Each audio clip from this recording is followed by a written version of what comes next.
back on the Vulcan with the new paint job. Well, plastic dip job. It's not really paint, but it's looking pretty good, in my opinion.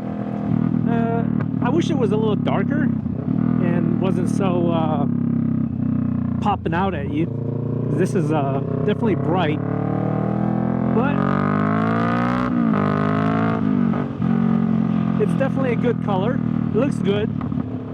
I don't think I'm gonna keep this very long. You know, as I mentioned before, this motorcycle is a 2018 Kawasaki Vulcan S, and it came as a white. I didn't have much choice. I just got a leftover new, so I had to take what I could get, and that was the white one.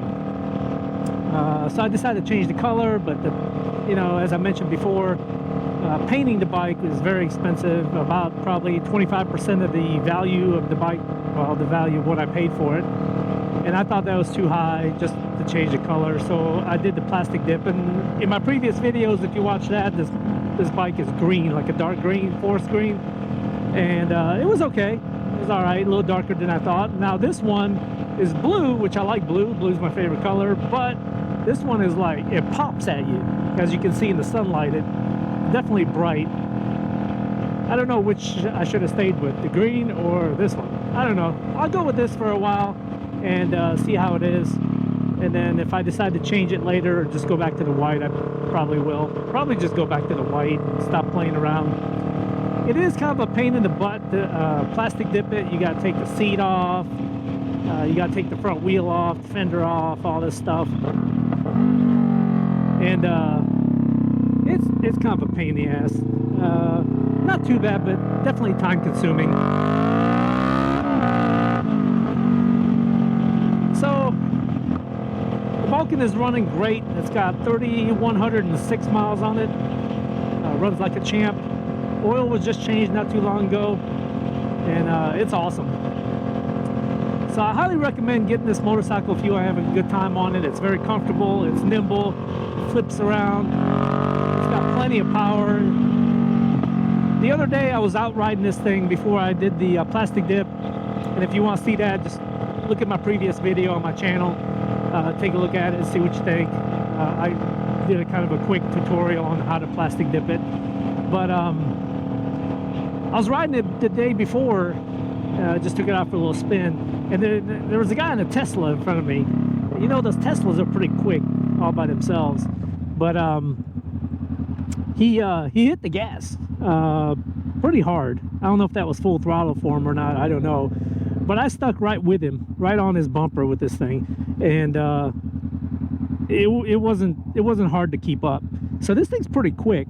On paper, it doesn't look like it's that strong, because I think it's got, what is it, 65 to 70 horsepower, something like that, and like low to mid 40s on foot-pounds of torque. So on paper, this thing doesn't look like it's that fast. Plus, it weighs, I think, somewhere around 500 pounds. So you would think it's kind of slow, especially for a 650.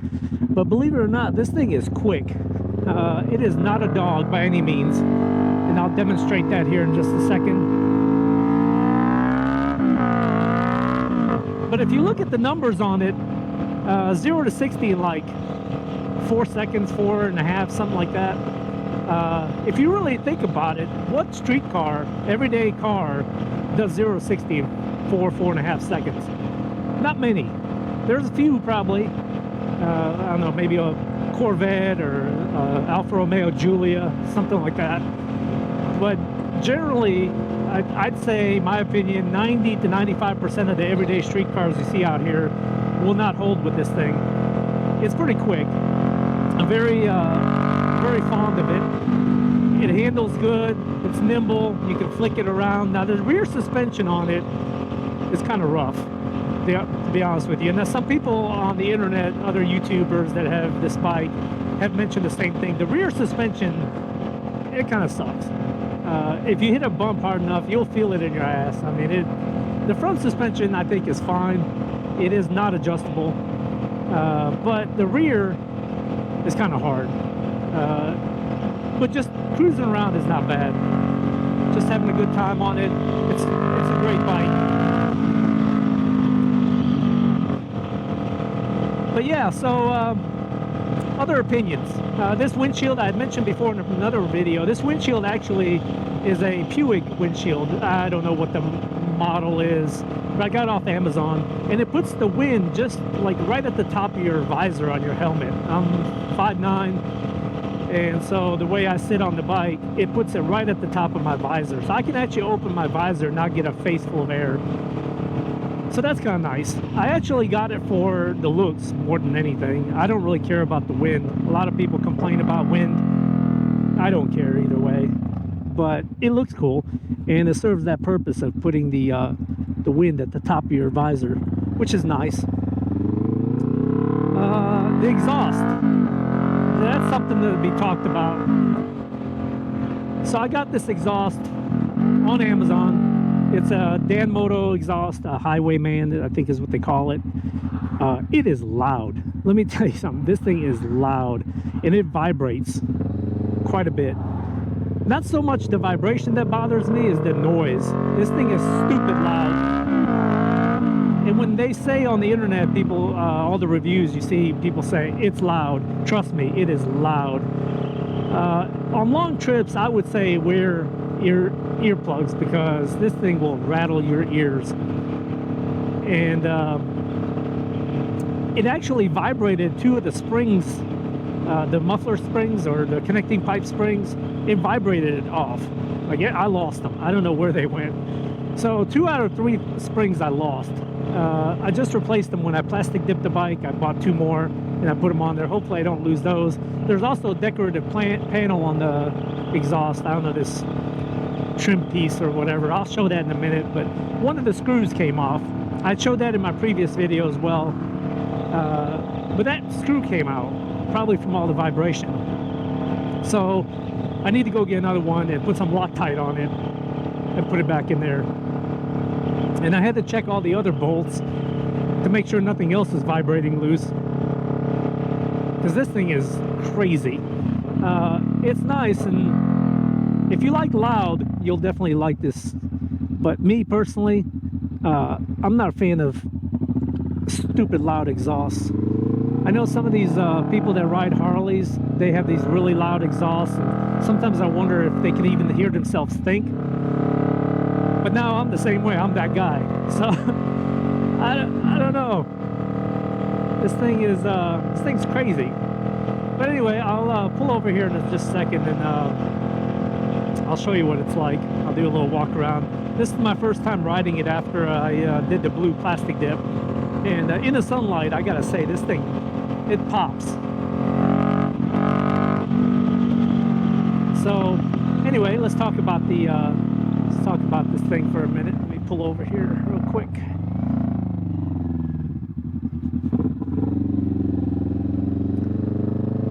Some people over here playing tennis.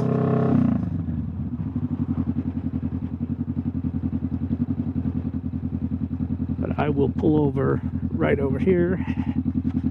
Get out of these people's way. I don't know what they're doing. Something. Let me go back here. Let's see what's back here. I've never been over here. So we'll just see what's going on back here. Apparently not much. So perfect.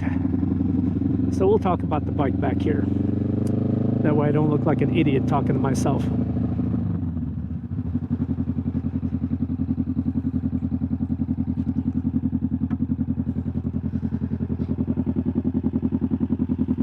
So anyway, here's the Vulcan in blue.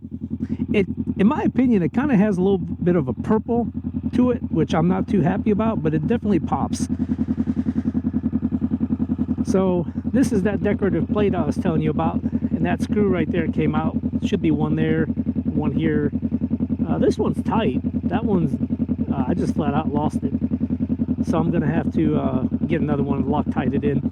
And those are the 2 springs I was talking about that I lost. Put those on. And yeah, other than that, this thing looks good. I like the color. And I did a good job on it this time. The first time when I did the green, I made some mistakes on it here and there. This time I only have one mistake, but it's really hard to see. I know it's there, but It's kind of hard to see, so I won't point it out. It's not that important. I'll probably end up taking it off anyway because I don't know if I like this color. I shouldn't say I don't like it. I'm not sure if I like it. And it's definitely not the same as what's on the can. When the spray can it came with has a much darker top to it. And online, it's a lot darker. This one, when you sprayed it, it comes out a little bit brighter and it pops more. Hey, what's up? So yeah, otherwise, what else can I talk about this bike? I'm not gonna go into statistics. I don't know them off the top of my head anyway, but there's a bunch of other videos that talk about the specs and all this stuff. You can check that out if you want to. But do I recommend this bike? Absolutely. This thing is a hoot, especially if you get a good deal on one. I don't think I'd pay full price for it. I think full price is $7,000 without ABS, and I think $7,500, something like that, with ABS. This one is the non-ABS model, so even then it would be like $7,000. I don't think I would personally pay that much. I would definitely try to find a deal somewhere on one, which I luckily did. It was a leftover new, but either way, it's worth the money if you don't pay full price. It's probably worth the money even if you paid full sticker price, because it's a fun bike. It's really not that expensive, and I think you get $7,000 a bike for your money. Yeah, I'd say you get 7. Not much more than that, but 7 is okay. I still would try to get a deal on one though, but that's just me. I always try to get a deal on something. I guess I'm cheap like that, huh? Or either that, or I just have a problem paying full price for anything. But yeah, so this bike is pretty cool. I haven't had any problems yet. Coincidentally, the tires on this thing, I think they're Dunlop. I don't even know the number. I'd have to look at it, but they're Dunlops. And I gotta say, I didn't think it was gonna last very long, and I thought it was gonna be crap and slide around a little bit. But to my surprise, it gets excellent grip. I've yet to have this thing break loose, and it lasts quite a while. On my XSR 900, I got 3,200 miles out of the factory Bridgestone S21s. That's what it had on it, the S21s, and I got 3,200 miles, and it was bald. So then I put the Pirelli Diablo Rosso Corsa 2s on there, and now I got almost 10,000 miles, 9,000 and some change, or right at 9,000. So I would estimate another 1,000, 1,500 miles, and I got to change them. And I ordered new tires, and they're sitting in the garage. But tomorrow I'll be riding the XSR, and I'll make a video on that again. But I have another video if you want to check that out. Look at my channel and look at it. There's a thoughts and personal review on the XSR 900. But anyways, back to the Bridgestones on this, or I should say Dunlops, I'm sorry. They actually last quite a while. I got 3,111 miles on it now, and they're not even like 50% worn. So I'm very, very happy with them, and the grip is really good. Definitely did not expect this. I thought it was going to be a typical, you know, get 2,500, 3,000 miles out of your factory tire and then go ahead and change them. Why is this light not changing on me? This is very irritating when you're on a motorcycle and the light doesn't sense that you're there. So then you either have to wait for some fool to pull up behind you and trip the light. Of course, everyone wants to turn right, or you just run the red light. But then with my luck, there'd be a cop here, and then good luck explaining to him about how it doesn't trip the light. Anyway, I guess I'll just turn right and do a U-turn so I don't run this light. But yeah, so the tires are actually really good. Oh, here we go. Oh shit. All right, we'll just do this. We'll just do a little U-turn right here. But yeah, so the tires are really good. Although I did look up the price because I was thinking about putting some Pirelli Angel GTs on it, and they're actually probably about 300 bucks for a set. And these Dunlops, these same Dunlops, are like closer to 400. And I was like, wow, So you get a Dunlop that's more expensive than a Pirelli. You know, with the Italians, everything tends to be more expensive. So I'm kind of shocked about that. But I think I'm still going to go with the Pirellis. And, you know, on the XSR I have Pirellis and they are fantastic. Probably the best tire I've ever had. And so I'm probably just going to go with that one. Although if I had to buy these same Dunlops, I'd probably be pretty happy with them. And of course this guy is in my way. So yeah. But this thing has a ways to go. If I got 3,100 miles on them and they're not even 50% worn, I'd venture to say you could probably get 7,000 to 8,000 miles out of them, maybe even 10, who knows. I guess we'll see. So that's kind of my opinion on this Vulcan. If you have any questions about it, or you're thinking about getting one, leave me a comment. I'll answer it. I'll tell you anything I can tell you, or my personal experience and thoughts on it. It's I highly suggest it. If you're thinking about it, I would definitely suggest getting it. Go ride one and see what you think. But I don't think you'll go wrong. I don't think you'll be unhappy with it. It's definitely a ton of fun. And even when you goose it in 4th gear, I mean, it jumps right up. So there's that loud ass backfire from the exhaust. God, if I had known that this damn motor was this loud, I probably would have spent the extra money and just bought something else. But you know, it was one of the cheapest exhausts out there, and they had good reviews, except for the comments about it being loud. But if I had known it was this loud, I probably would have just bought something else. But either way, it is what it is. I'll just deal with it.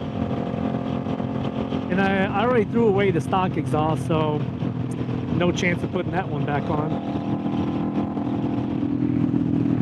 So anyway, yeah, so if you have any questions about the Vulcan S, leave me a comment.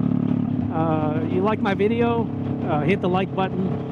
And if you want to subscribe to this channel, go ahead and subscribe. I'll be putting out more videos about this and my XSR 900. And we'll see how it goes. But thanks for watching, and stay tuned for next videos.